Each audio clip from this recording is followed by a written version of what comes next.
Boa noite, eu sou Rafael Manarino. Boa noite, eu sou Lucas Ferreira. E está começando agora o Jornal do Passeio. O Reda News de hoje traz um assunto muito interessante para você que vai fazer o Enem deste ano de 2019. Vamos trazer os 5 principais temas que podem cair na redação do Enem deste ano. Com vocês, o Reda News.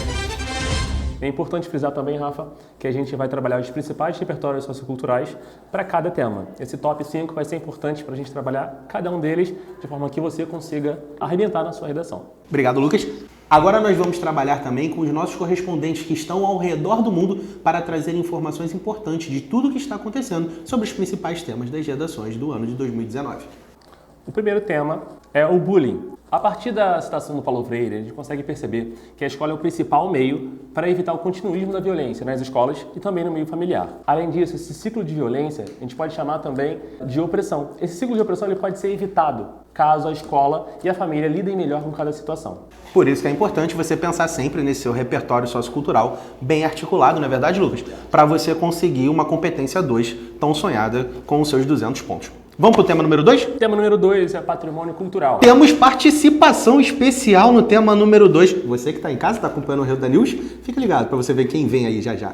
Então eu vou chamar agora a Ariane, que está em Londres, cheio de turistas. Meu Deus, a Ariane tá em Londres. Cara, é muito chique, Ariane. Cara, e a gente aqui em Paracambi. Ariane, fala pra gente como é que tá em Londres. Conta pra gente um pouquinho sobre esse tema do patrimônio cultural, Ariane. É com você, Ariane.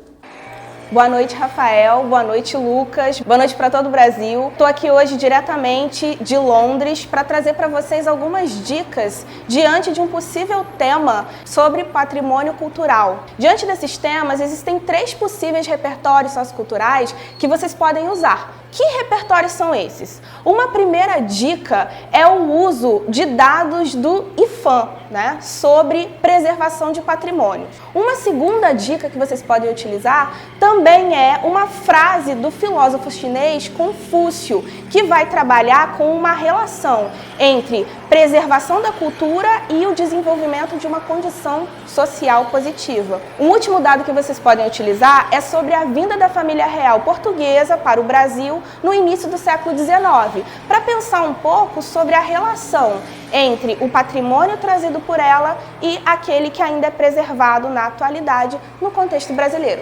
É isso, gente. Uma boa noite para todo mundo. Espero que as dicas ajudem. Volto aí com você, Lucas.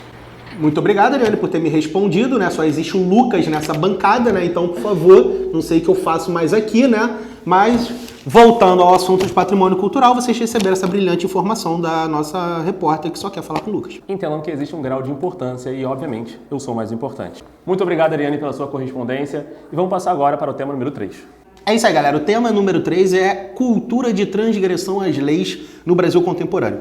Provavelmente você deve estar se perguntando, Rafa, esse eixo temático trabalha exatamente o quê? Já ouviu falar do jeitinho brasileiro, Lucas? Sim, é o doutor brasileiro Roberto da Mata que fala o que faz um Brasil. Lá ele apresenta pra gente as principais formações culturais do brasileiro. E lá ele apresenta o jeitinho brasileiro. Isso é importante pra gente pensar também, que isso está enraizado na nossa sociedade brasileira. Dentro da sua redação do Enem, é importante você pensar em algumas palavrinhas, como está enraizado, está cristalizado, é intrínseco, ou seja, está dentro da nossa sociedade brasileira. É importante a gente pensar nessas palavras como intrínseco, enraizado, pela formação cultural brasileira. Primeiro que nós somos um país colonizado, éramos um país colonizado. Então, toda a nossa formação está a partir da colonização portuguesa sobre nós, brasileiros. Então a gente tem que pensar como o Brasil se formou ao longo do tempo e pode gerar, então, o jeitinho brasileiro. Isso de acordo com Roberto da Mata. Boa, Lucas. Além disso, a gente pode associar com Locke. John Locke é um contratualista inglês que trabalha exatamente o conceito da tábula rasa. Ou seja, essa perspectiva de o ser humano ser criado dentro de um meio e ele receber essas influências desse meio e começar a praticar essas atitudes. Se você tem um meio que pratica exatamente essas transgressões às leis como uma coisa natural, os novos indivíduos que estão sendo inseridos a esses contratos sociais vão acabar vendo essas transgressões como algo normal, Lucas. E a gente acaba se tornando um ciclo, Os nossos filhos, os filhos dos nossos filhos, vão gerar cada vez mais o mesmo estereótipo que nós temos hoje. Esse conceito, só aqui no Reda News. Vem comigo. Próximo tema, transtornos psicológicos. Temos participação? Temos participação. Sabe de onde? Do Freud. Oh, quem dera. Machado. Ah, não. Eu vou chamar agora. Simão Bacamarte. Aguenta. Eu vou chamar agora da Cidade Luz, berço da Revolução Francesa. Iluminismo. Gabi, de Paris. Iluminismo de Paris? Não, França. França, traz pra gente um pouquinho sobre esses transtornos psicológicos. É isso aí, Rafael e Lucas. Tudo bom? Tudo bom, Brasil? Estamos aqui diretamente de Paris. A gente vai abordar algumas dicas que envolvem um possível tema sobre transtornos psicológicos. O primeiro tópico que a gente pode abordar em relação a repertório sociocultural é sobre o filme Nise e o Coração da Loucura, que aborda os estudos da psiquiatra Nise da Silveira, que revolucionaram o tratamento psicológico ao longo da história no Brasil. Em segundo lugar, a gente também vai ter a crise de 29 como um repertório histórico, que pode ajudar no sentido de que naquela época, naquele período, muitas pessoas cometeram suicídio por conta da perda patrimonial. Também, a gente também pode aliar a essas questões, por último, dados estatísticos divulgados pela OMS, que apontam que o Brasil é o país com mais casos de depressão dentro de toda a América Latina. Essas informações podem ser muito úteis para que você construa o seu repertório dentro da argumentação e também da introdução do seu texto. Então, a gente vai ficando por aqui. Essas são as informações que a gente colheu diretamente de Paris para vocês. Fica agora com Rafael e Lucas. Essa foi a Gabi. Cara, olha lá. Tu viu a pessoa tentando aparecer lá atrás do vídeo? Vi, cara. Chama Robert aquilo. É Robert? Sim. Muita cultura, muita informação. Transtornos psicológicos no século XXI, galera, é uma temática muito possível devido à formação da nossa sociedade na contemporaneidade. Se você observar, hoje em dia, há uma efemeridade muito grande em relação às coisas.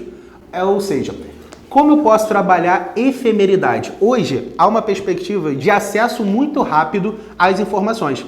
Antigamente, para você ter acesso a uma informação, você tinha que pesquisar, abrir um livro, uma enciclopédia e tudo mais. Hoje em dia, as mídias sociais, os veículos sociais já permitem que nós tenhamos acesso a essas informações muito rapidamente, não é verdade, Lucas? E essa velocidade ela é colocada em jogo com o Bauman, já que ele fala sobre a sociedade líquida. Então nós temos muita velocidade, muita informação e muita fluidez nas relações e também na nossa vida. Então o individualismo, todas as questões que geram a gente, tanto a quantidade de informações e a gente não consegue lidar, favorece então cada vez mais os transtornos psicológicos. E é importante a gente pensar também, Lucas, como a gente pode utilizar o mesmo repertório em mais temas. Isso não é uma coisa boa? Se você consegue gravar menos coisas, menos repertório para mais temas, você tem um aproveitamento melhor. Perfeito, Rafa. Aqui vai uma dica para vocês agora. Vem comigo, câmera.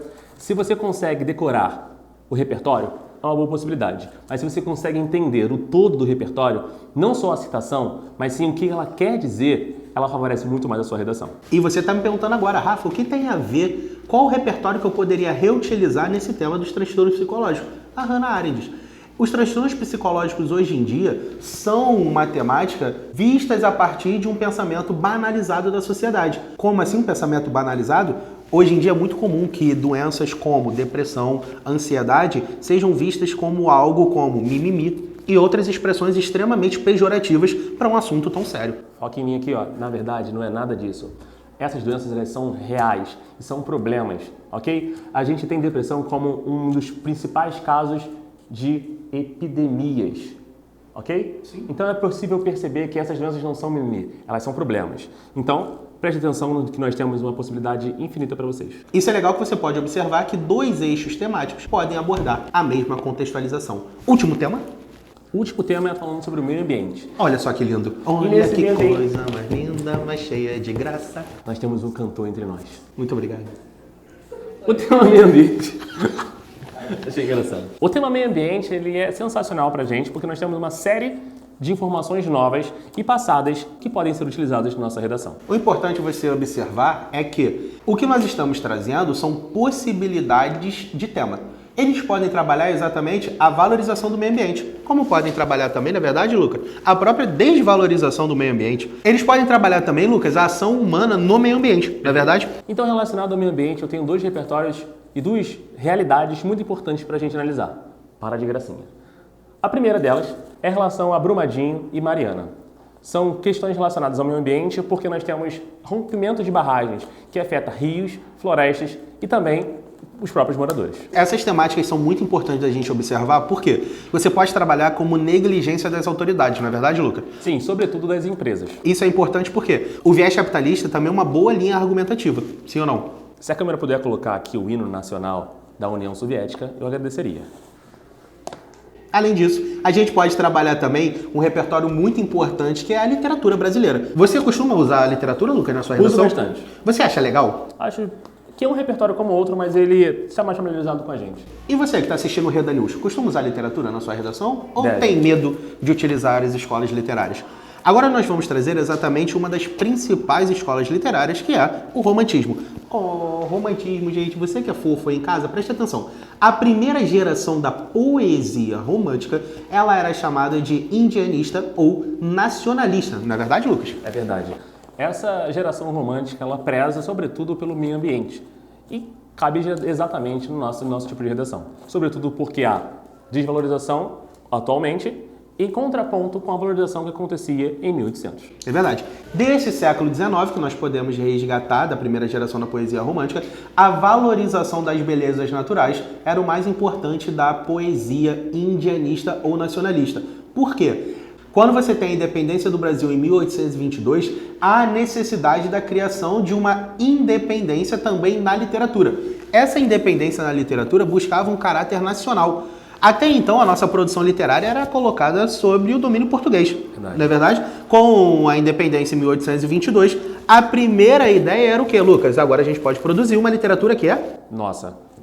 Tão lindo quando ele me completa. Então criamos uma literatura que proporcionava a gente o início da nossa sociedade. Um mito que gerava o Brasil. Nós temos Iracema como principal livro. Os cabelos mais longos e negros que a asa de uma graúna. Você sabe o que é uma graúna? Não. Graúna é uma ave que tem uma asa muito longa e muito negra. Então José de Alencar faz uma comparação com os cabelos de Iracema com a beleza natural de uma ave aqui do Brasil. Você é o melhor. Eu te amo. Então, galera, esse foi o nosso Top 5 temas de redação 2019 do... Jornal do Passeio. Não tem nada a ver com Piracanjuba. Mas espero que vocês tenham gostado. Essa foi a nossa primeira edição do Reda News. Trouxemos os principais temas que podem ser cobrados no Enem deste ano de 2019. Eu gostaria muito de agradecer o Rafa. Eu gostaria muito de agradecer ao Lucas. E nós arrasamos.